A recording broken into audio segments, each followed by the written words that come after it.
शिल प्रभुपाद की, श्री मदन गोपाल स्वामी भगवान की, पेरकलपूడి ग्राम भक्त वृंद की, पेरकलपूడి ग्राम युव भक्त वृंद की, पेरकलपूడి ग्राम महिला भक्त वृंद की. యోగేశ్వర్ చాలా ఆనందం ఏమిటంటే కార్యక్రమాలు చాలా జరుగుతూ ఉంటాయి, వెళ్తూ ఉంటాం, వస్తూ ఉంటాం. అయితే చాలా చోట్ల నడి వయసు వాళ్ళు, వృద్ధులు వస్తూ ఉంటారు. ఎందుకంటే దేవుడి గుళ్ళో అంటే అదంతా వయసు మళ్ళిన వాళ్ళకి, కాలం చెల్లిన వాళ్ళకి అని ఒక అపోహని బాగా స్ప్రెడ్ చేశారు. కానీ వాస్తవానికి నేను ఇందాక మనం శోభాయాత్రగా వస్తూ ఉన్నప్పుడు చిన్ని బిడ్డ, గట్టిగా 3 ఏళ్ళు ఉంటాయి, బాగుంది అరే చిన్ని పాప అలా ఆడుతూ వస్తూ ఉంది, గట్టిగా 3 ఏళ్ళు ఉంటాయి. భక్తి ఎవరికి అంటే పిల్లల నుంచి అని చెప్పి ప్రహ్లాదుడు తను చేసి నిరూపించి బాల్యంలోనే భగవంతుని ఎలా పట్టుకోవాలో చూపించారు. అప్పయ్య దీక్షితులని వారు చాలా వ్యాఖ్యానాలు రాశారు. అందులో చెప్తారనమాట, బాల్య ఉత్కృష్టతి అంటే ఏ మనిషి అయినా అన్నీ చదువుకుని బాలుడి వలె ఉంటారు. అన్నీ చదువుకున్నాక బాలుళ్ళు ఎలా ఉంటారు? వృద్ధుల్లో కదా ఉండాలి, బాలుడా ఉంటారు. అంటే దాని అర్థం ఏంటి? బాలుడి వలె పట్టుదల కలిగి ఉండాలి, బాలుడి వలె లక్ష్యం మీదే అతనికి దృష్టి ఉండాలి. బాలుడు ఏదైనా కావాలి అనుకుంటే అది కొనిచ్చే వరకు వాళ్ళ అమ్మ నాన్న బతికినవాడు.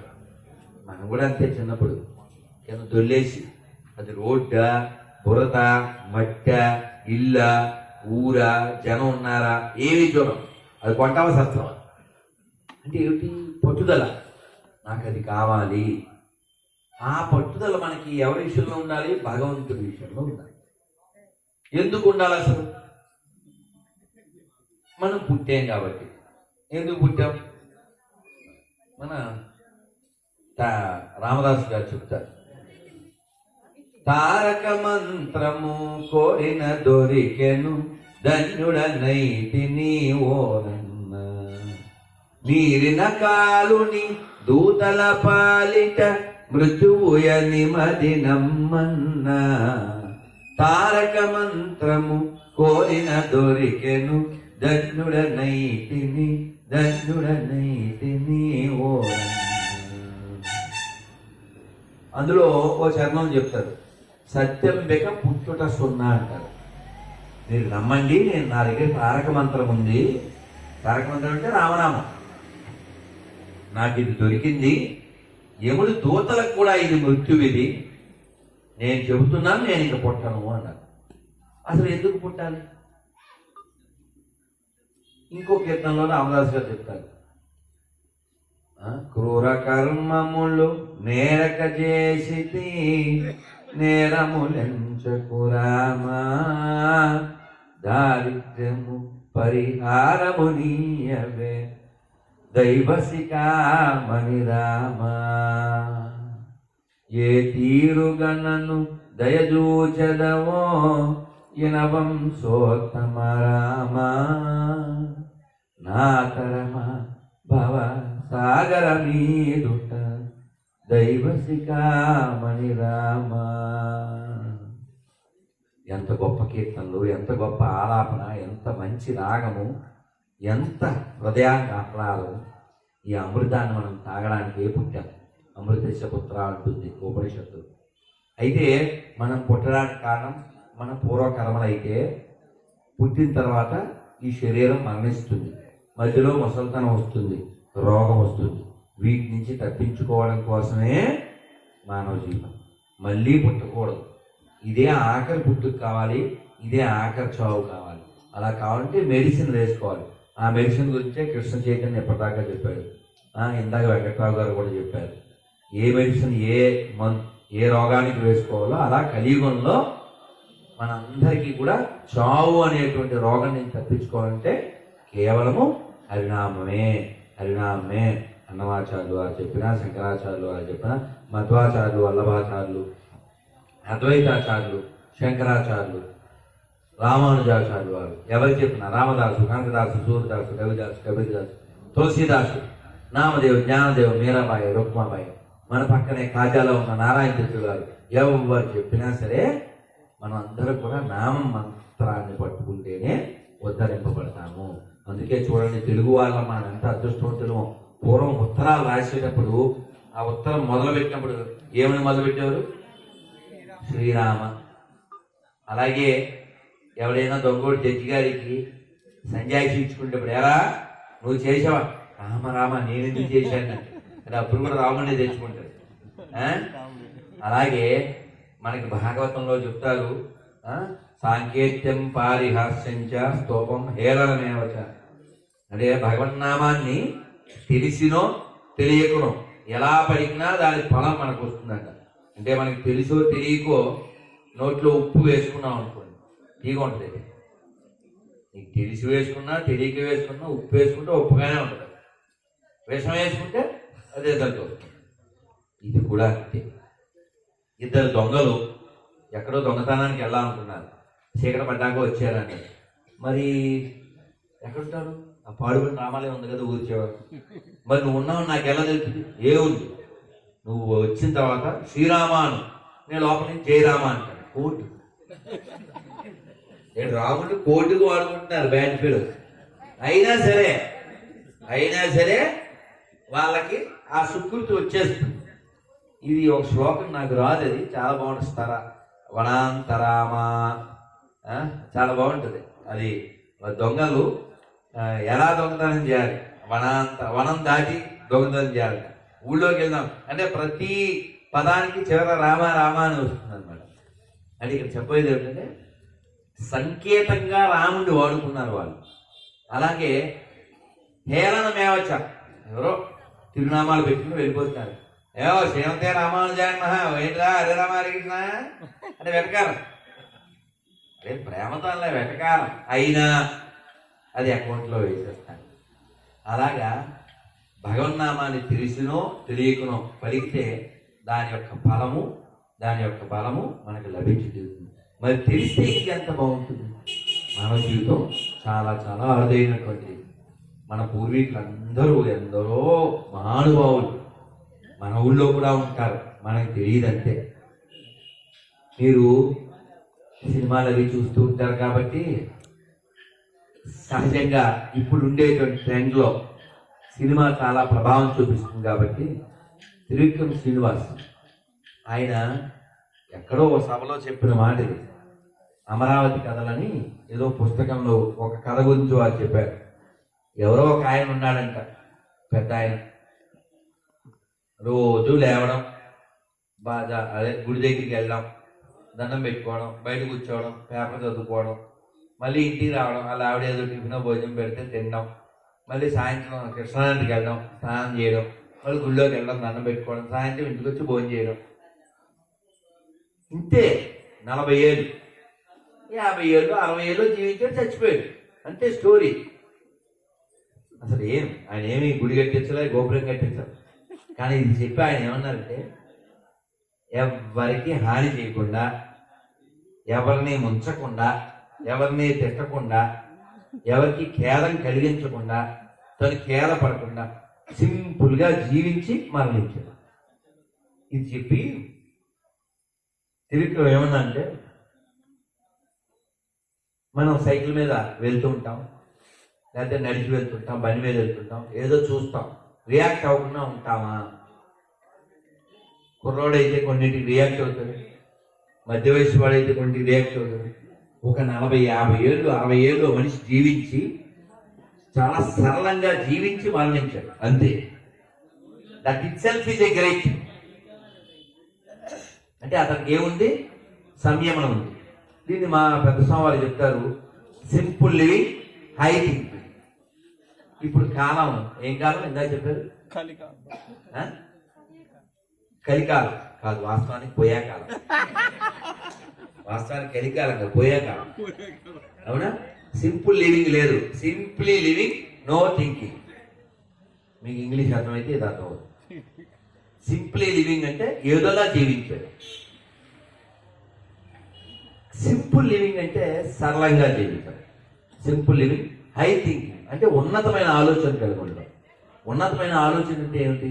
అసలు ఈ శరీరం ఎందుకు వచ్చింది, అసలు నేను పుట్టాను నిజమే, ఏదో అసలు ఎందుకు చచ్చిపోవాలి, అసలు ఎందుకు చచ్చిపోవాలి, మధ్యలో రోగం ఎందుకు వస్తుంది, ఎవరైనా ఊహించారండి? చిన్నప్పుడు దోడ్లకు కట్టేవాళ్ళం చిక్కాలు, ఇప్పుడు మనం కట్టుకు తిరుగుతున్నాం. దిక్కుమాలి జీవితాలు. ఏ పక్షి కట్టుకోదు, జంతువులు కూడా మనం కడతాం అంతే, అది గడ్డి వేయకుండా. అంటే మనం మూసుకు తిరుగుతున్నాం. ఏంటి? పక్క మనిషికి భయపడి. ఏం బతుకులైనండి? ఓ మనిషికి ఇంకో మనిషి భయపడి గొడ్డ మూతి కట్టుకుని బతుకుతున్నామంటే మనం ఎంత గొప్ప సృష్టికర్తలం అండి. సృష్టిలో పెద్ద పెద్ద రోగాలు సృష్టించడమా నీ క్రెడిబిలిటీ. సో కాబట్టి ఇది ఏ కాలం? అమ్మాయి ఎవరు కానిందప్ప. Thank you Hare Krishna. So కాబట్టి సింపుల్ లివింగ్ ఉండాలి తప్ప సింపుల్ గా లివింగ్ ఉండకూడదు. ఎవరో ఒక హీరోయిన్ ఎవరో హీరోనో వేరే దేశం వెళ్ళి జ్యూస్ అన్నారు హోటల్లో. జ్యూస్ తెచ్చాక కొంచెం తాగిందండి ఆవిడ. తాగి ఏదో డౌట్ వచ్చింది, ఏం జ్యూస్ అని అడిగారు. మామూలుగా మనం ఏం ఎక్స్పెక్ట్ చేస్తాం? ఏం జ్యూస్ అని చెప్తే ఏదో గ్రేప్స్ అనో లేకపోతే ఇంకో వాటర్ మెలానో ఏదో ఫ్రూట్స్ పేరు కదా. వాడు అది చెప్పలే, పురుగుల జ్యూస్ అని. పురుగులు జ్యూస్ అంటే ఏవో చిన్న చిన్న పురుగులు మిక్సీలో వేసి కొట్టేసాడు అంతే. ఆవిడ మొన్నదేందో కూడా బయటికి ఎక్కి. అంటే ముఖ్యంగా ఈ చైనా ఆ దరిద్రులు భూమి మీద కనబడితే చాలు కడుపులో వెళ్ళిపోవడం. లేకపోతే అలాంటి గబ్బు వేదవులు కాబట్టి కదా గబిలాలు తిని దరిద్రం తెచ్చేది. అవునా కదా? లేకపోతే ఈ భూమి మీద మనొక్కళ్ళకే ఉందా హక్కు? అన్ని జీవుడికి ఉంది. ఈ భూమి మనొక్కరి కోసమే కాదు, భగవంతుడు సృష్టించింది. ఆ మాటకు వస్తే భూమి మీద ఎందుకు పనికిరాని పనికిమాలిన దేహం కలిగింది మనకే. కాబట్టి చెక్ చేసుకోండి. ఈ మొక్క చెప్పాక డాక్టర్ గారు నన్ను ఎందుకు పిలిచారో ఆ పర్పస్ ఫుల్ఫిల్ చేస్తాను, శస్త్రచికిత్స. అయితే మరి డాక్టర్ గారు కదండి, ఇప్పుడు డాక్టర్ గారు అప్పుడప్పుడు ఇంకో డాక్టర్ హెల్ప్ చేయడానికి వస్తుంటారు తెలుసు కదా. అలా నేను కూడా పర్పస్ ఏమిటండి? ఇప్పుడు ఎద్దులు చనిపోతే, ఆవులు చనిపోతే, లేదు మరొక దున్న గేదెలు ఇవి చనిపోతే ఆ చర్మాన్ని వాడతారు. దేనికి వాడతారు? చెప్పులకి, మృదంగాలకి, బ్యాగులకి వాడతారు. ఓ పిల్లగాడు వచ్చాడు 4-5 ఏళ్ళ క్రితం. చెప్పులు ఏందిరా వెరైటీగా ఉన్నాయన్న అంటే మొసలు చెప్పులు, కొరకడాయిలు తోలట. ముందుంది మొసల పండుగ అనుకున్నాను, తర్వాత యాక్సిడెంట్ అయింది, వేరే కదా. సో అంటే మొసల్లాంటి క్రూర జంతువు తోలు కూడా తీసి వీళ్ళు చెప్పు కుట్టించేసుకుంటారు. పావు లాంటి క్రూర సర్పం దాని తోలు తీసి బ్యాగులు కుట్టించేసుకునేది. అంటే భూమి మీద పావు తోలు పనికి వచ్చేస్తుంది మనిషికి, గేదె తోలు లేకపోతే క్రొకడాయిల తోలు పనికి వస్తుంది. వీడి తోలు ఎవరికైనా పనికొద్దా? వీడి తోలు ఎవరికైనా పనికొద్దా? ఏమండి అంటే 8లో 8 గప్పు చేప తిన్నాను. సరే, థ్యాంక్ యూ, పాయింట్. మరి కొంతమంది ఇప్పుడు నిషేధం కదా ఈ అటవీ శాఖ, మెల్లో వేసుకోవడానికి ఏమంటారు? పులిగోరు. మన గోరు ఇంట్లో ఉంటే దరిద్రం అని కాలువలో వేస్తాం, అవునా? పులిగోరు గర్వంగా పెట్టుకుంటాం. చూడండి, అది జంతువుదే గోరు. యాక్చువల్గా మన గోరు ఒరే ఆడతాడు, ఏ దరిద్రం కాలువలో. మన అమ్మ మనకి తిడతాయి. ఇప్పుడు కొంతమంది మగధవులు లేకపోతే ఆడపిల్లలు ఏం చేస్తారంటే ఇలా పెట్టుకుని ఇలా కట్ చేసుకుంటారు కొంపలో కూర్చుని. అమ్మ తిడుతుంటది, కొంపలో నేను ఇవన్నీ బాత్రూమ్ కాడ ఏడవకుండా. అవునా? ఇవన్నీ నిజాలు తగులుతున్నాయి కదా కొందరికి, నిజం కూడా ఇళ్లలో జరిగేవిగా. సరే, మన గోళ్ళు దరిద్రం అనుకునేది పులిగోలు మెల్ల వేసుకునేది. మన తోలు మనకి పనికిరాదు, ఎవరికి పనికిరాదు. ఇంకా పళ్ళు, ఎముకలు చచ్చిన తర్వాత ఎవరన్నా ఎంతో ప్రేమిస్తారు ఆ వ్యక్తిని, చచ్చిపోయిన తర్వాత అస్థికలు ఎక్కడ పెడతారు? శ్మశానంలోనే పెడతారు. ఇప్పుడు ఆడు కట్టించిన ఇల్లే, కానీ ఆయన ఆడి ఎముకలు మాత్రం ఇంట్లోకి రాను. అంత పవిత్రం వాడు. వాడిని ఆ ఎముకలు తీసుకెళ్ళేటప్పుడు ఏ కాశీకో తీసుకెళ్తున్నప్పుడు ఆ కొండ ఎక్కడ పెడతారు? కింద కింద కింద కాళ్ళ దగ్గర పెట్టి పట్టుకెళ్తారు. అవునా? దీని మీద చీరాల్లో మస్తానరావు గారు, పూరా మస్తానరావు గారు పెద్ద ఆయన ఒక చిన్న బుక్ రాశారు. అద్భుతం అనమాట, చాలా బాగుంటుంది. మన చావుడి కళ్ళకి కట్టినట్టుగా అందులో చూపిస్తారు. మా అమ్మ చనిపోయినప్పుడు మేము అదే పుస్తకమే పంచిపెట్టాం. అద్భుతంగా ఉంటుంది. మనం అందరం కూడా మృత్యువుని ఇప్పుడే ఒకసారి అనుభవించాలి. అప్పుడు ఏమవుతుందంటే మనకి అది పెద్ద విషయం అవదు. మనం ఏది పెద్దదా పట్టుకోవాలో మనకు అర్థం అవుతుంది, బాగుంటుంది. ఎనీహౌ, తర్వాత మన శరీరంలో ఎముకలు మనకి పనికిరావు, కానీ ఐవరీ అంటారు తెలుసా? ఐవరీ అంటే 7 దంతాలు, 7 ఎముకలు, వాటితో పాటు పెద్ద పెద్ద ఏవో చేస్తూ ఉంటారు. అది ఐవరీ, చాలా కాస్ట్లీ అన్నమాట. కొమ్ము, దాని పేరు ఏంటండి? పైన కొమ్ము ఉంటుంది, రైనోసా. అది చాలా కాస్ట్లీ. దానివల్ల ఏదో బలం వస్తుందని చాలా వాటిని చంపేస్తూ ఉంటారు. ఇంకా జంకు కొమ్మలు ఇంట్లో పెట్టుకుంటారు. అంటే ప్రపంచంలో ఇతర జంతువులు గోళ్ళు, తోళ్ళు అన్నీ పనికొస్తాయి. వాటి పళ్ళు పనికొస్తాయి, వాటి ఎముకలు పనికొస్తాయి. నీది ఒక్కటన్నా పనికొద్దా? అసలు ఎవరికన్నా పనికొద్దా? నువ్వు మళ్ళీ అదో బిల్డప్ చెప్తావు, మానవుడే మహనీయుడు అని. అసలు ఆ మాటకు వస్తే నేను ఎప్పుడు ఇచ్చే ఒక రూడ్ ఎగ్జాంపుల్ ఇస్తా. మరి బ్లాక్ షర్ట్ ఏం పేరు నన్ను? సాంబశివ వాళ్ళ ఫ్రెండ్ ఎవరున్నా రాలా బాబా బావర్చికి వెళ్దామని తీసుకెళ్ళాడు అనుకోండి. వాడు వెళ్ళాడు, ఏదో తిన్నారు, ఒక 500-600 అయింది. వాడు కట్టాడు, అయిపోయింది. ఇవాళ సాయంత్రం వెళ్ళారు విజయవాడలో, ఎక్కడో తిన్నారు, వచ్చేసారు. మన ఆవుకి ఏం పెడతామో సాంబశివ వాళ్ళ ఫ్రెండ్కి ఏం పెట్టాడో ఒకసారి కంపేర్ చేద్దాం. ఆవుకి మనం ఏం పెడతాం? మనకి పనికిరాని గడ్డి. మనం ఎవరైనా తినగా ఎవరైనా తౌడు చూస్తారు కదండి, అంటే అనగా కుడితే ఎవరు తాగం కదా, తౌడు ఎవరిని తినం కదా, గడ్డి ఎవరిని తినం కదా, పండ్ల తొక్కలు, కూరగాయల తొక్కలు మనం తినం కదా.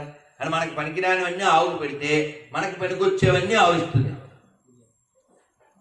మన పొలానికి పనికొచ్చే పేడ, మూత్రం, మనకు కావాల్సిన ఆవు నెయ్యి, వెన్న, పాలు అన్నీ. అవునా? ఇప్పుడు కూడా పాలు తాగామా? మరి మనకి పనికిరానివి పెడితే మనకి పనికొచ్చేది ఇచ్చేది ఆవు. అవి పొలానికి పనికొస్తుంది, లేదు మన శరీరానికి పనికొస్తుంది, దాని నుంచి వచ్చేటువంటిది. మరి వీడు బావ రారా అని బావర్చికి తీసుకెళ్ళి పెట్టాడు కదా సాంబశివ. మన్నాడు పొద్దున వాళ్ళ ఫ్రెండ్ ప్రొడక్ట్ కానీ వీడి ప్రొడక్ట్ కానీ ఎవరికైనా పనికొద్దా? మన ప్రొడక్ట్ ఎవరికైనా పనికొద్దా? 600 పెట్టు, 1000 పెట్టు, వచ్చేది అదే కదా. అందువల్ల మన శరీరంలోంచి వచ్చేది ఏది ఎవరికి పనికిరాదు, మన శరీరమే ఎవరికి పనికిరాదు. కానీ వాస్తవానికి ఈ శరీరం చాలా గొప్ప పనులు చేయగలదు. ఏం చేయగలదు? I am not this body, నేను ఈ శరీరం కాదు అనేటువంటి సత్యాన్ని గ్రహించడానికి ఈ శరీరం ఒక్కటే మాధ్యమం. ఈ శరీరంలో ఉన్న జీవుడు మాత్రమే తెలుసుకోగలడు, నేను అహం బ్రహ్మాస్మి, నేను ఆత్మస్వరూపుణ్ణి. అలా తెలుసుకోవడం కోసమే మానవ జీవితం, అలా ఉపయోగించడానికే మానవ శరీరం. అందుకోసమే శృణ్వంతపః ఏమన్నారు చెప్పండి? శృణ్వంతపః, శృణ్వం తపః అంటే వినడమే కలియుగంలో తపస్సు. అందువల్ల బాగా వినాలి, బాగా వినాలి. అలా చెప్పండి. ఏం వినాలి? మనం భగవంతుడి యొక్క విభవాన్ని వినాలి, భగవన్ నామాన్ని వినాలి, అనాలి. ఒక్కసారి 2 చేతులు ఎత్తి హృదయపూర్వకంగా చెప్పండి, హరే కృష్ణ హరే కృష్ణ హరే కృష్ణ హరే కృష్ణ కృష్ణ కృష్ణ కృష్ణ కృష్ణ హరే హరే హరే రామ హరే రామ హరే రామ హరే రామ రామ రామ రామ రామ హరే హరే హరే హరే. నన్ను భగవన్నామాన్ని రోజు జపం చేయండి, ఎక్కడున్నా జపం చేయండి, ఎప్పుడైనా జపం చేయండి, ఎవరైనా జపం చేయండి. ఇంకా టైం ఉందిరా బావా అని ఎవరైనా అంటే వాడికి ఇవ్వండి ఒక కోవా. ఎందుకంటే పునీత్ రాజ్ కుమార్ చచ్చిపోయాడా? ఉల్లాసంగా ఉత్సాహంగా హీరో గుర్తున్నాడా? యశోవర్ధన్ గట్టిగా 26, 27 ఎక్కడికో వెళ్ళాడు, దేన్నో గుద్దాడు, అయిపోయాడు ఉల్లాసంగా. ఇంకా చాలా మంది, అంటే ఊరికే నేను 1-2 పేర్లు చెప్పాను. కొంతమంది హెలికాప్టర్లు వెళ్ళారు, అటు నుంచి అట్టే గాల్లో గడిచిపోయారు. అవునా? పెంకి మహా పెంకి పెట్టుకున్నవాడు కల్లా పగులుద్ది టెంకి, అందులో ఏం కాంప్రమైజ్ లేదు. సో కాబట్టి మనం ఇదే ఆఖరి రోజు అనుకుంటే, think today is the last day and make it today the best day. ఇంకా చాలా టైం ఉంది. ఇవాళ 2022 కదా, ఇంకో 20 ఏళ్ళ తర్వాత చచ్చిపోతాను, 60 ఏళ్ళ తర్వాత చచ్చిపోతాను, ఏమన్నా ఉందా గ్యారంటీ? చెప్పండి. పదం పదం పదం పదం యత్ విపదాం, పదం పదం యత్ విపదాం. ప్రతి అడుగు కూడా భయంకరమైందే, ఎవరు ఊహించలేరు ఏ క్షణంలో ఏం జరుగుతుందో. లౌకిక సినిమా చూసాం కదా, ఏ నిమిషానికి ఏమి జరుగునో ఎవరు ఊహించరు. అవునా? ఎవరి చేతిలో లేదు. కాబట్టి మన చేతుల్లో ఏముంది? చేతులు ఉన్నాయి కాబట్టి ఇందాక చెప్పుకున్నాం కదా, తాళము శబ్దము చెవిలో పడితే పరుగున వచ్చును మాధవుడు, రయమున వచ్చును కేశవుడు. భగవంతుడు మన కోసం రక్షాపేక్షం ప్రతీక్షతే, మన కోసం ఎదురు చూస్తూ ఉన్నాడు. ఏం ఎదురు చూస్తున్నాడు ఆయన? మనం అందరం ఎప్పుడు ఇంటికి వస్తామా అని ఎదురు చూస్తున్నాడు. ఏ తండ్రి అయినా తప్పిపోయిన పిల్లలు వెనక్కి రావాలనే కదా చూస్తాడు. ఎందుకు? ఆడు బయట బాధలు పడుతున్నాడు, మనం కూడా బయట బాధలు పడుతున్నాం. ఏం బాధలు? జన్మ, చెప్పండి. జన్మ, మృత్యు, జర, వ్యాధి, దుఃఖ, దోషాను దర్శనం. కాబట్టి మనకి తప్పనిసరిగా పుట్టామంటే చస్తాం, మధ్యలో రోగము, మధ్యలో ముసలుతాం. కాబట్టి ఈ 4 నుంచి తప్పించుకోవడానికి మానవ జీవితం ఒక్కటే మనకు ఆధారం. ఈ మానవ జీవితాన్ని దైవ భావనతో మనం గడపాలి. మరి దైవం అంటే ఎవరు? క్వశ్చన్ కదా. మంచి పాయింట్. ఇప్పుడేమో అసలు ఇది కలియుగం 2022, అందులోనూ ఆంధ్రప్రదేశ్ అయితే మంచి అధోగతిలో నెంబర్ 1గా ఉంది. అనాథ అంటే ఆంధ్రప్రదేశ్కి మరో రూపం. ఎందుకంటే తమిళనాడు అడగండి, బాబు మీ రాజధాని ఏంటి? చెన్నై. చెన్నై చంద్రం అని పాటలు పాడతాడు వీడు. అవునా? కర్ణాటక ఉన్న అడగండి, మీ రాజధాని ఏంటి? బెంగళూరు అంటాడు. కేరళ ఉన్నడితే కొచ్చి, ఏంటో నీకు కచ్చి అంటాడు. అదే మన అడిగితే బెబ్బే. ఎందుకంటే మనం ఏమీ చెప్పుకోలేని అనాథం. అవునా కదా? అవునా కదా? సో ఇలాంటి పరిస్థితుల్లో మళ్ళీ మనలో కొందరు బొరలు దొబ్బి గొర్రెలై దేవుడు ఎవడంటే మావాడు బాసు, నమ్మపోతే లాసు అంటాడు. మనకి దేవుడు దైవం అంటే ఎవరు? పురాణాలు చెప్పి, ఉపనిషత్తులు చెప్పి, వేదాలు చెప్పి, తద్విష్ణో పరమం పదం సదా పశ్యంతి శూరయా అని చెప్తుంది. మనకి ఇవన్నీ తెలియకపోవచ్చు, కానీ మనం ఎప్పుడైనా దైవం అంటే హీరో అంతే కదండి. ఒకసారి కంపేర్ చేద్దాం, ఎవరికి క్వాలిటీస్ ఉన్నాయో, ఎవరికి లక్షణాలు ఉన్నాయో. రామచంద్రమూర్తి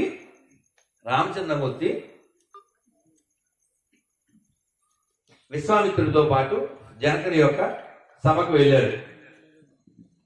అక్కడ ఒక పెద్ద ధనుస్సు ఉంది, దాన్ని ఎత్తమని చెప్పారు. అది ఎంతమంది లాక్కొచ్చారు తెలిసి ఎవరికైనా?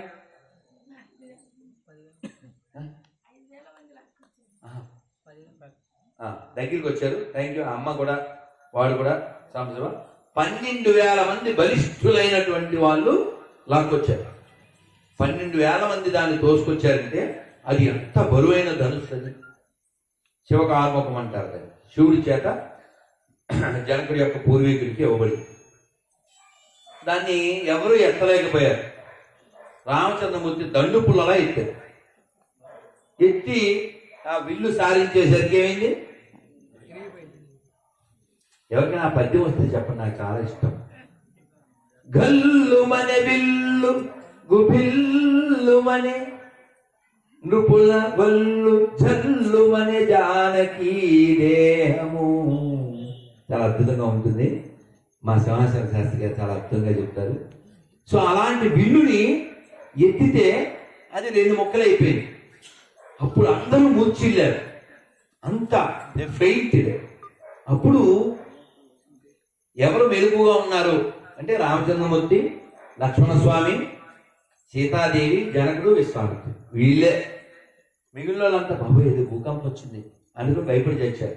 వాళ్ళంతా మళ్ళీ తేరుకున్నాక లక్ష్మణస్వామి ఆ 2 ముక్కలు పట్టుకుని, ఇదిగో ఇదే మా అన్నయ్య ఎత్తాడు, ఇరిగిపోయిందని చూపించాడు. ఇప్పుడు విరిగిన 2 ఎత్తడం కూడా గొప్ప విషయమేగా. అంత బలం ఉంటేనేగా ఆ తర్వాత బలరాముడిగా వచ్చాడు. అది power of this both brothers. ఇది భౌతికంగా చూద్దాం. మరి ఆధ్యాత్మికంగా చూద్దాం. ఒక పక్షి పేరేంటి? ఏం పేరు నీ పేరు? రాజగోపాల్ గారు give the big hand. Jatayu. చాలా మంది పక్షి అనగానే చక్కగా గరుత్మంతుడు అని అంటారు. ఇది కరెక్ట్ గా ఇప్పుడు ఈ జటాయు పక్షి రామచంద్రమూర్తి ఒడిలోనే ప్రాణం వదులుతాడు. ఆ వదిలినప్పుడు రామా నాకు తెలుసు ఈ రావణాసుడు నేను నిరోధించలేనని, కానీ నా ప్రయత్నం నేను చెయ్యాలి కదా, నా తల్లిని వాడు ఎత్తుకుపోతుంటే అందుకోసం చేశాను తండ్రి అంటే రామచంద్రమూర్తి విలపిస్తాడు, ఇంత త్యాగం నా కోసం చేశావా అని చెప్పి.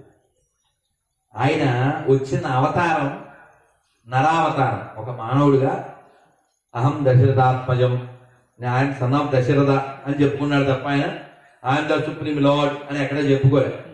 అయినప్పటికీ కూడా ఆయనలో సుప్రమసి ఆ దివ్యత్వం ఉంది కాబట్టి ఈ జటాయుకు మోక్షం పొందుగాక అని చెప్పారు, మోక్షాన్ని ఇచ్చారు.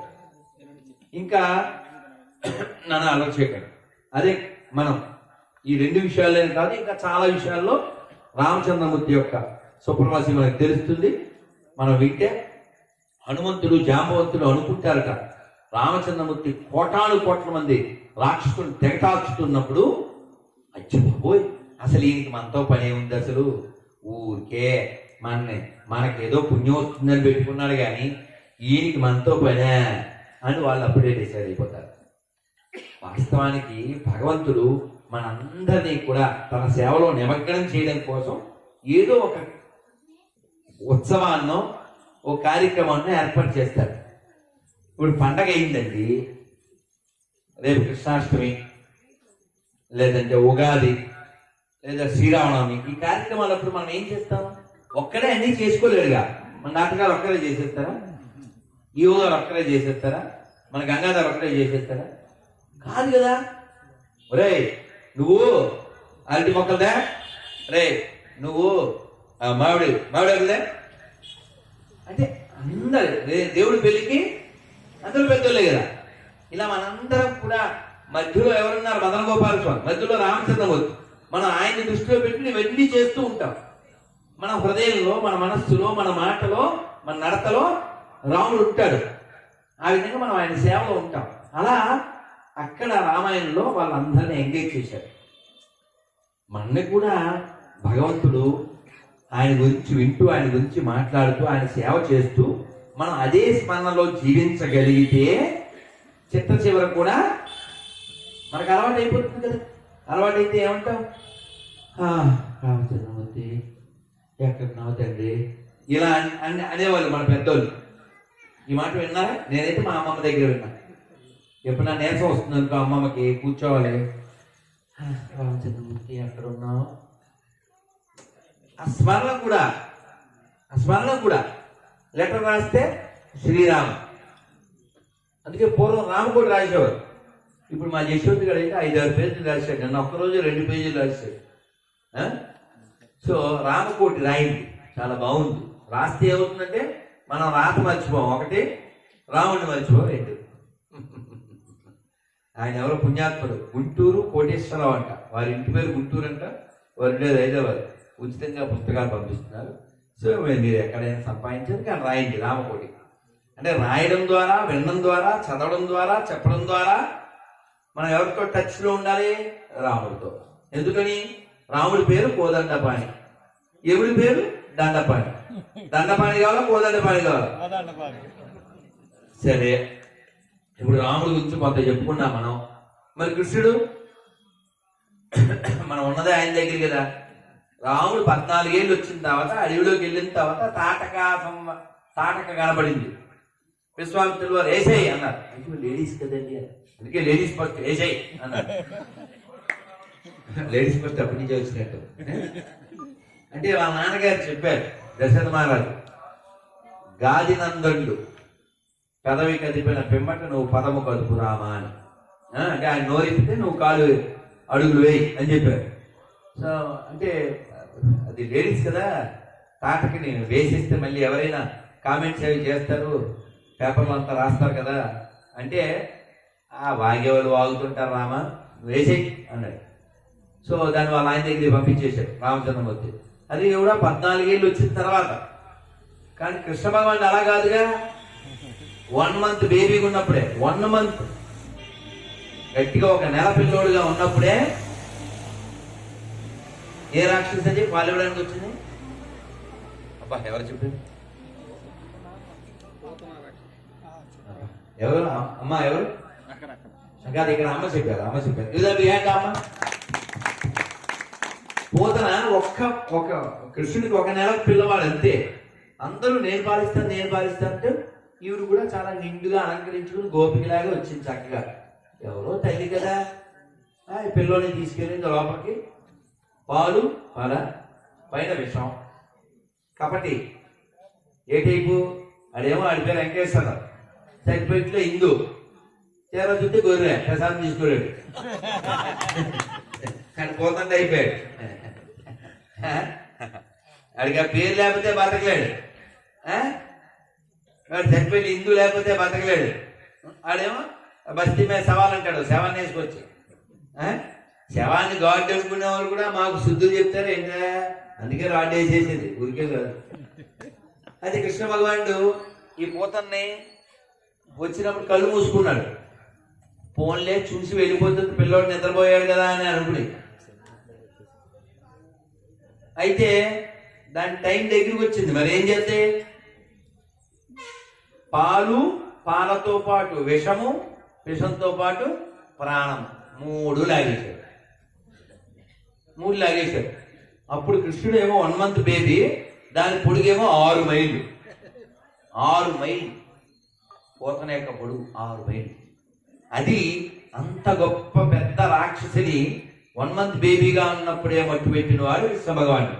ఇంకా తర్వాత మనకి తెలుసు, అరిష్టాసురుడు, వ్యోమాసురుడు, ఇంకా చాలా మంది, ఆఘాసురుడు, ఒకరు కాదు తృణావర్తుడు, చాలా మంది రాక్షసుల్ని చిట్ట చివరి వరకు మట్టు పెడుతూనే ఉన్నాడు కృష్ణ భగవానుడు.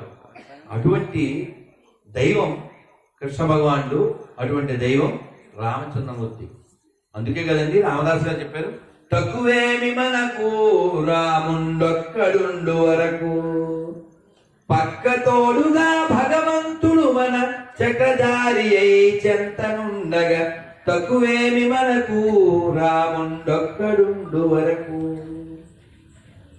మన పక్కనే చక్రం పట్టుకుని రామచంద్రమూర్తి ఉన్నాడు, మనకేం తక్కువ? కృష్ణ భగవానుడు ఉన్నాడు, మనకేం తక్కువ? మత్స్యమూర్తి మన తోడుగా ఉండగా మనకేం తక్కువ అని చెప్పి రామదాసు గారు అవతారాలని వర్ణిస్తూ మనకి చెప్తారు. ఈ భూమి మామూలు భూమి కాదు, ఇది అర్థమైందా? ఇక్కడ మంగళగిరికి 1950 ప్రాంతంలో ఎమ్మెల్యేగా చేశారు. వారి పేరు కృష్ణ. వారు కమ్యూనిస్టు భావజాలం కలిగిన వారైనప్పటికీ మన ప్రాంతం ఎంత గొప్పది అని వారు గీతం రాశారు. వీర రక్తపు దార వారబోసిన సీమ, పలనాడు నీదెరా వెలనాడు నీదెరా, బాలచంద్రుడు చూడ ఎవడోయి, తాండ్ర పాపయ్య గూడ నీవోడోయ్, తాండ్ర పాపయ్య గూడ నీవోడోయ్, చెయ్యెత్తి జై కొట్టు తెలుగోడా, గతమెంత గణ కీర్తి గలవోడా.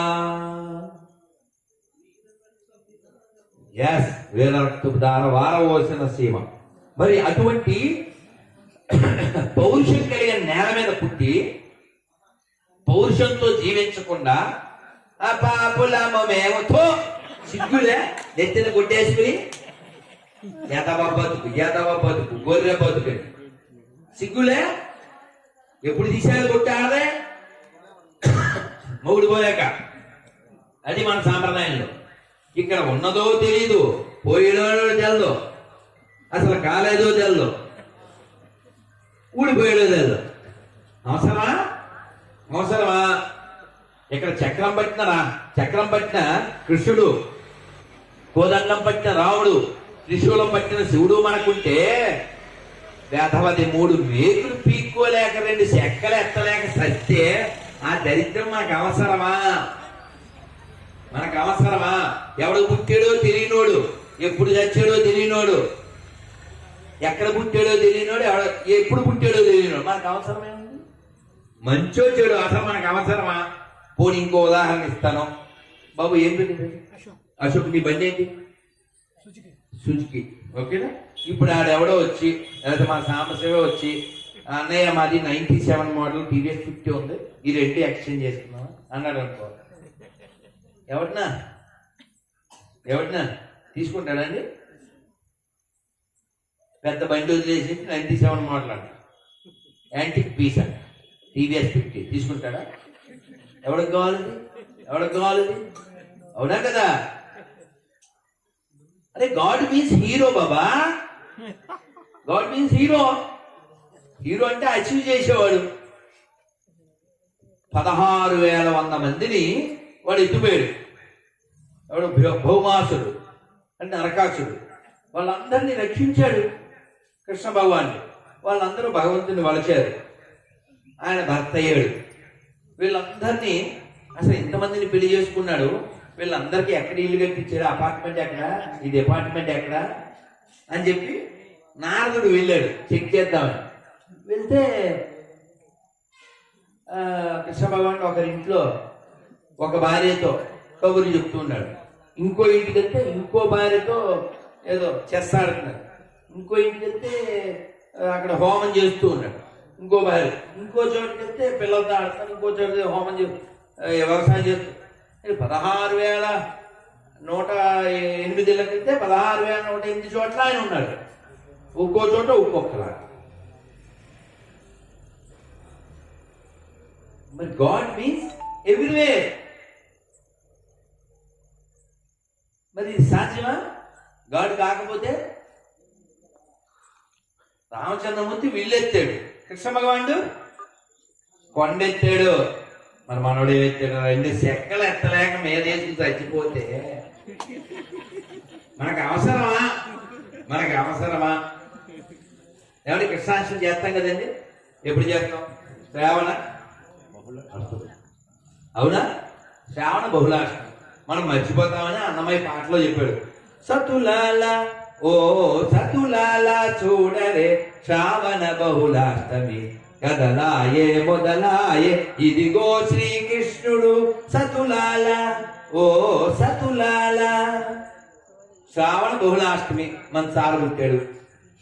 ఇది 100,000 సంవత్సరాల నుంచి వాళ్ళ తాత, మా తాత, మీ తాత, ముత్తాతల నుంచి శ్రావణ బహుళాష్టమి కృష్ణాష్టమి చేస్తున్నాం. అవునా కాదా? ఇప్పుడు రాముడు ఎప్పుడు పుట్టాడు? చైత్ర శుద్ధ నవమి. అవునా? ఎప్పటి నుంచి? అంతేగా. ఎలా చేస్తున్నావు? నీకు ప్రమాణం ఏంటి? రామాయణం. కృష్ణాష్టమి ప్రమాణం ఏంటి? భాగవతం మాకు ప్రమాణం. We are following.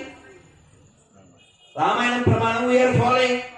నేను మొన్న అడిగా డిసెంబర్ 1st వీక్ లో, అరే వాడు పుట్టాడని, డిసెంబర్ 25 వాడు పుట్టాడని నిరూపిస్తే 25 లక్షలు ఇస్తా.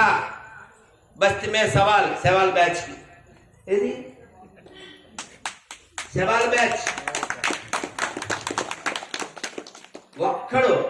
ఒక్కడు కూడా నిరూపించలేకపోయాడు. ఎందుకని?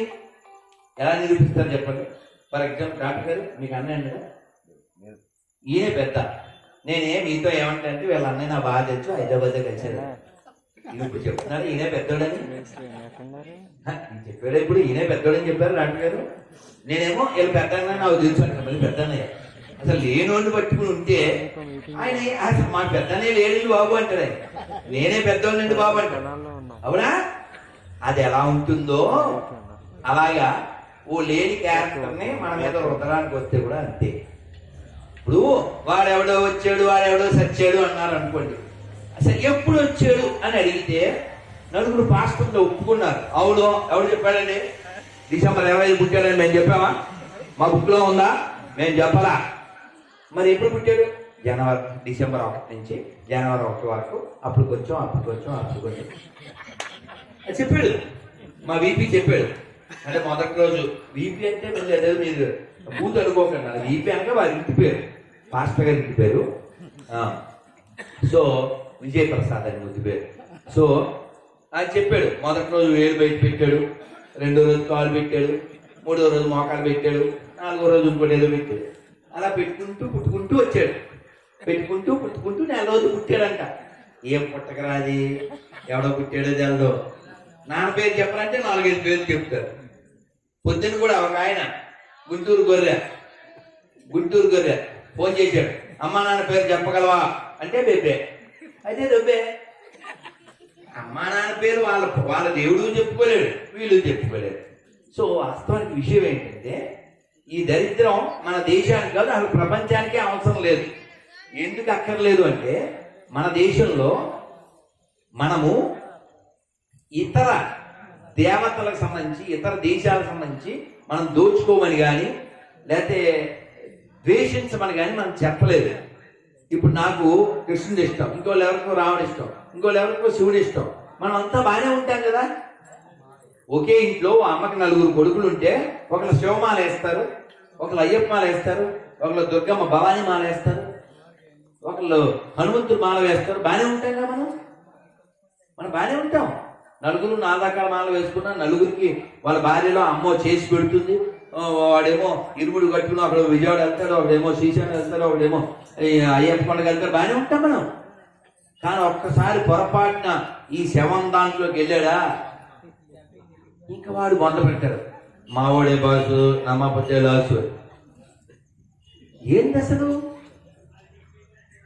ఇప్పుడు సాంబశివ మీ నాన్న పేరు ఏందన్నా? పాండురంగారావు గారు అబ్బాయి సాంబశివ. మీ నాన్న మంచోడేనా? మంచోడు, తప్పేం లేదు. మా నాన్న మంచోడు, మంచిదే. మా నాన్న చాలా మంచోడు, మంచిదే. మా నాన్న గొప్పోడు, మంచిదే. నాకే అభ్యంతరం లేదు, ఎవరికి అభ్యంతరం.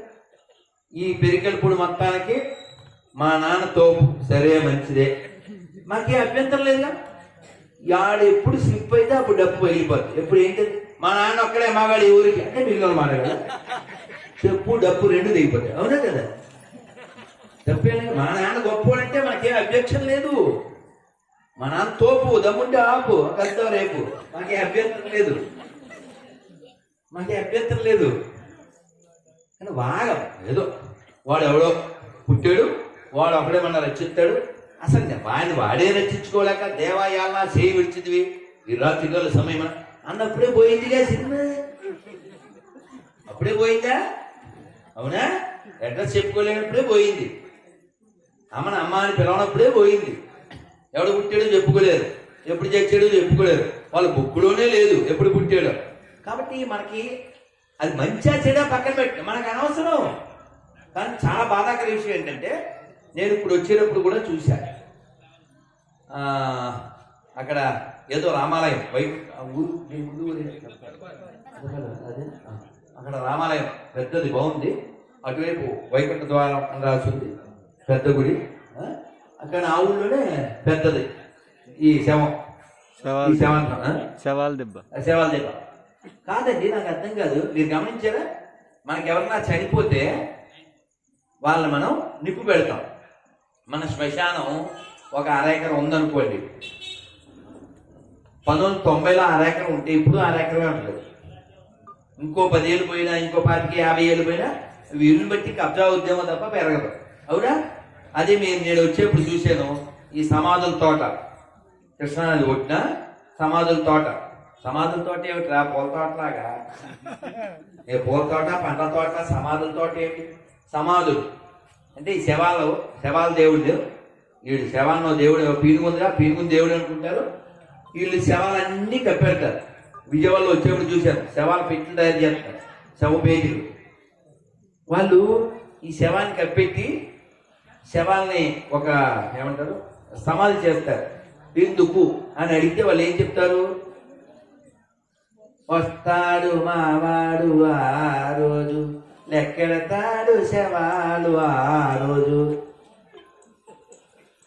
మీరు గమనించండి, ఈ శవాలన్నింటికి ఒక్కోదానికి అలా సమాధి కట్టుకుంటూ వెళ్తే భూమి మీద కొంపలు ఉంటాయా, సమాధులు ఉంటాయా? ఆలోచించండి. అసలు బతుకున్న వాళ్ళకే ప్లేస్ లేక సత్తుంటే ఈ మళ్ళీ శవాలన్నీ కప్పెట్టి ఓ పెట్టిలో పెట్టి మళ్ళీ దానికి ఒక సమాధి. అసలు కాన్సెప్ట్ ఆడికి తెలియ కాన్సెప్ట్. ఎందుకు కప్పెడుతున్నాం అంటే ఆడు రావాలి, ఆడు లెక్కెడతాడు. ఆ శవం వచ్చి ఈ శవాలను లెక్కెడతాడు. బాలరాజు అది పరిస్థితి. ఈ విషయం ఏంటంటే మనం ఎందుకు నిప్పెడతాం, వాళ్ళు ఎందుకు కప్పెడతారంటే, మనం ఎందుకు నిప్పెడతామంటే చెప్పండి ఒకసారి. దేహినోస్మిన్ యదా దేహే కౌమారం యవ్వనం జరా తదా దేహాంతర ప్రాప్తి ధీరస్తత్ర నముహ్యతి. మీరు గమనించండి, మనం ఏం చెప్తామంటే ఈ శరీరం శిశు దశ నుంచి బాల్యము, బాల్యం నుంచి యవ్వనం, యవ్వనం నుంచి ముసల్తనం, ముసల్తనంతో చావు. ఇది కామన్. మనం బోల్సార్లు గంటసాల భగవద్గీత వెళ్ళరా? నైనం చందంతి శస్త్రాని నైనం దాచి పావక నైనం క్లేదయంత్యాపో నశోషయతి మారుత. ఆత్మని అగ్ని కాల్చలేదు, శస్త్రములు నరకలేవు, ఛేదించలేవు, నీరు తడుపుజాలదు, వాయువు ఎండింపజాలదు. I'm not this body, I'm the spirit soul. ఈ శరీరం మనం కాదు, మన ఆత్మస్వరూపణం. కాబట్టి నిప్పు పెట్టేద్దాం. మనం ఏం బాధపడం. నెయ్యి వేసి మరీ నిప్పు పెడతాం. కొంచెం కిరోసిన్ పోసి, కట్టెలేసి, పిడకలేసి, ఆర్తికర్పూరం వేసి నిప్పు పెడతాం. అవునా కాదు? ఎందుకంటే బాబు, ఈ భూమి మీద శాశ్వతమైనది ఏదీ లేదు. నీ శరీరం కూడా బూడిదైపోతుంది. మోసుకెళ్ళేటప్పుడు చూడండి, అందరికి కనబడేలా తీసుకెళ్తారు బాడీ. ఎందుకని? నువ్వు ఎన్ని పౌడర్లు కొట్టావో, ఎన్ని యాక్సులు కొట్టావో, ఎన్ని ట్యాక్సులు కట్టావో, రే చూడరా కప్పుబాయ్ నువ్వు ఇదేరా. మళ్ళీ ఆడి మీద గులాం చెప్తారు. ఎందుకంటే కప్పు రాకుండా మరి కప్పు వచ్చేస్తారు కదా. మనమైనా అంతే. కాబట్టి ఈ శరీరం అశాశ్వతం. రేపు నువ్వు కూడా ఇలాగే సత్తావరా, నిన్ను కూడా మోసుకెళ్ళిపోతారా, ఇలా కర్ల మీద వేసిపోతారా. టెంపరీగా టెంపర్ తెచ్చుకోకరా, పంపరాపరా, వేస్ట్ చేసుకోకరా అని మనకి చెప్పడం కోసమని మోసుకెళ్తారు, అందరు కనబడేలా. వీళ్ళు అలా కాదు. ఆ శవాన్ని తీసుకెళ్ళి ఓ పెట్టిలో పెట్టి కప్పెట్టేసేసి ఇంకా స్తోత్రం తర్వాత వస్తాడని ఆత్రం. దానికోసం వీళ్ళకి ఆత్రం. ఏం లేదు, మొత్తం వేస్ట్, టైం వేస్ట్. సో వాడు వచ్చేది సచ్చేది, ఆల్రెడీ సచ్చేది కూడా, ఇంకొచ్చేది లేదు. అయినా దొంగలతో పాటు వేసేసినోడు దొంగ ఎలా అవుతాడు రా? అవునా కదా? సరే, ఆ విషయంలో పక్కన పెడితే మనం ఒకసారి ఎనాలిసిస్ చేద్దాం. శవం ఎప్పటికైనా మళ్ళీ పునర్జీవితం అవదు. ఈ శరీరం పడిపోతుంది. మన ఆత్మ, మనం అనేటువంటి స్థితి మనకి రావాలి. రావడం కోసం మన లోపల వెనకాల చక్రాలు ఉంటాయి, తెలుసు కదా? అనాహత, ఇలా మనకి శరీరంలో నాడులు, ఈ వ్యవస్థలో చక్రాలు ఉంటాయి. మణిపూరక, ఇవన్నిటి మనం యాక్టివేట్ చేసుకోవాలి. ఆ యాక్టివేట్ చేసుకోవడం యోగాను ఆశ్రయించాలి. ఇప్పుడు అడ్డమైన జంతువుని తినేస్తాడు. మందు చెందు అడ్డమైనవన్నీ జరుగుతుంటాయి ప్రపంచంలో. చర్చిల్లో జరిగే అన్ని అక్రమాలు, క్రైమ్ ఎక్కడా జరగదు. కాబట్టి నెట్లో కొట్టి చూడండి. అసలు మనం వెళ్ళాం. ఇవాళ కూడా వాడు ఎవడో బిషప్ అంట, ఎవరో ఒక తల్లి అతని కాన్ఫ్యూషన్స్ బాక్స్ అని ఉంటుంది, అందులో చెప్పుకోవడానికి వచ్చింది. ఇంకా వాడు చేయకుండా అన్నీ చేసేయడం కానీ వేరే కథ. అసలు విషయం ఏమిటంటే, మన ధర్మంలో ఈ శరీరం నువ్వు కాదు అని చెప్తావు. అక్కడ ఈ శరీరమే వీడు. కాబట్టి ఎంతో చిన్న జీవితం, అదే రెచ్చిపోతాం బ్రదర్, అదనమాట. అది వాడు చేసే పని. నువ్వు చచ్చిపోతావురా, ఇది లెటర్ శాశ్వతం కాదురా అంటే, బ్రదరు ఇదే శాశ్వతం అంటాడు. అందుకే వాళ్ళ దాంట్లో చూడండి, వాళ్ళ దాంట్లో నన్ను ఉంటుంది, ఫాదర్తో ఫన్ ఉంటుంది. నన్ను ఫాదర్తో ఫన్, నువ్వు మదరు. ఈ సిస్టమ్ వాడు మదర్ చేస్తుంటాడు. కాబట్టి చూసుకోండి చరిత్ర అంతా అదే. కాబట్టి ఆ దరిద్రం మన దేశానికి ఎక్కర్లేదు అసలు. ఎందుకంటే మనం భూమిని ఏమంటాం? భూమాత, ఆవుని గోమాత, తులసి తులసమ్మ, నీరు గంగమ్మ, డబ్బులు లక్ష్మీదేవి, పుస్తకం సరస్వతి, అన్నం అన్నపూర్ణ సదాపూర్ణే శంకర ప్రాణవల్లభే. అవునా? ఇది మన కల్చర్. వాడిదే ఉంది శవం, వాళ్ళ గాడ్డో శవం, వాళ్ళు శవాన్ని లెక్కెట్టుకునే బ్యాచ్ శవాల వ్యాపారం.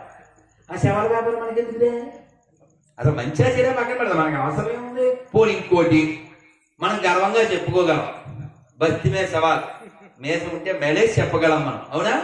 ఆ దరిద్రం పుస్తకానికి, అందులో ఉన్న క్యారెక్టర్లకి, అందులో ఉన్న పేర్లకి, నాకు, నా దేశానికి, నా పూర్వీకులకి ఏమీ సంబంధం లేదు. బస్తి మీద సవాల్ తోడగొట్టి చెప్తాం అని చెప్పను. సాంబశివ అది పేరే సాంబశివ అని చెప్పను. వెంకటేశ్వరరావు అది పేరే వెంకటేశ్వరరావు. అవునా? ఇలాగంటే గొర్రెలు అంటాయి. పేరుతో సంబంధం ఉందండి, పేరు ముఖ్యం కాదు. నిజమేనా? నిజమేనా? ఒకడు నాకు ఫోన్ చేశాడు, ఏం పేరు అన్నా. అదేదో స్పుత్నిక్ ఆ టైప్లో చెప్పాడు, నోరు దిద్ది కావాలి. ఏం పేరు ఇది? గాబ్రియలా? ఈ గడపడైంది, నోరు జరగట్లేదు, ఇంకో పేరు చెప్పు అన్న. మీ నాన్న పెట్టిన పేరు చెప్పన్నా అంటే సిలువురాజు అన్న. ఇది కొంచెం ఏదో పలకడానికి కానీ అందరా, విలువ లేకపోయినా సిలువురాజు ఓకే. మరి సిలువురాజు ఇది. మరి బాప్టిజం ఇచ్చినప్పుడు ఏం పేరు పెట్టారన్న? ప్రసాదరాజు. స్కూల్లో మాస్టర్ ప్రసాదరాజు పెట్టారు. బాప్టిజం ఇచ్చినప్పుడు ఇది గాబ్రియల్ పెట్టారు. నాన్న పెట్టింది ఏదో ఇది సిలువురాజు. అసలు 3 పేర్లు ఉన్నాయి కదా, ఏ పేరుతో పిలవాలి నిన్న? పర్లేదు సార్, మీరు ఏ పేరుతో పిలిచినా పలుకుతారు. అబ్బా, ఏ పేరుతో పిలిచినా నువ్వు పలుకుతావు. ఆఫ్టర్ ఆల్ మనిషివి నువ్వు నీకు ఏ పేరుతో పిలిచినా పలికే అంత సత్తా ఉన్నప్పుడు మరి దేవుడిని ఎవడు ఉండదా? శ్రీరామనామాలు శతకోటి, ఒక్కొక్క పేరు బహుతీపి అనుకున్నవా పేర్లు? అబ్బే అబ్బా, దేవుడికి ఈడే బొట్టుకోసి పేరు పెట్టేస్తాడు, ఆ పేరుతోనే పిలవాలంట. మనం చెప్పగలం మేము పూజించే రాముణ్ణి, కృష్ణుని, శివుణ్ణి, అమ్మవారిని మీరు పూజ చేయకపోయినా పర్లేదు, మీరు నమ్మిన దాన్ని మీరు పూజ చేసుకుని మీరు పుణ్యం తెచ్చుకుంటే చాలు. మనం చెప్పగలం. ఓసారి చెప్పండి ఈ మాట, క్రైస్తవులు కానీ ముస్లింలు కానీ చెప్పను, వాళ్ళు పూజించే దేవుణ్ణి ఇతరులు పూజించకపోయినా పర్లేదు అని చెప్పను. మొత్తం 2 వ్యాపారాలు తొంగుంటాయి, 2 పడుకుంటాయి. ఎందుకని? వాళ్ళ కాన్సెప్ట్ ఏంటి? మావాడే బాసు, నమ్మకపోతే లాసు. అదే ఆడు ఇచ్చే క్లాసు. ఇక్కడికి వచ్చింది దాసు, పగలబడ్డానికి క్లాసు. అదేనా? కాబట్టి వాళ్ళ వ్యాపారం అంతా కూడా దేని మీద నడుస్తుందంటే, ఒక దేవుడు ఉన్నాడు, వాడు ఒకడే ఉన్నాడు, ఆడికి మేము గుడ్డుకోసి పేరు పెట్టాం, నువ్వు ఆ పేరుతోనే పిలవాలి. ఏంటిరా ఈ సెండాళం? నువ్వు పేరు పెట్టావా? అట్టే పిలవాలా? ఇంకెట్లా పిలవకూడదా? నువ్వు మాత్రం ఆడికి 3 పేర్లు పెడతావా? అమ్మవుడు ఏంటిరా ఇది? ఏంటది దరిద్రం? ఊడని చెప్పేది మళ్ళీ అదే పాట మళ్ళీ మారేది. బిడ్డ బిడ్డ బిడ్డ మా ఊరు ఎవరిగడ్డ. ఏందిరా అది? ఏమన్నా అంటే అన్నామంటారు. మన తల్లుల్ని ఎంత దిగజారుస్తున్నారా మీరు?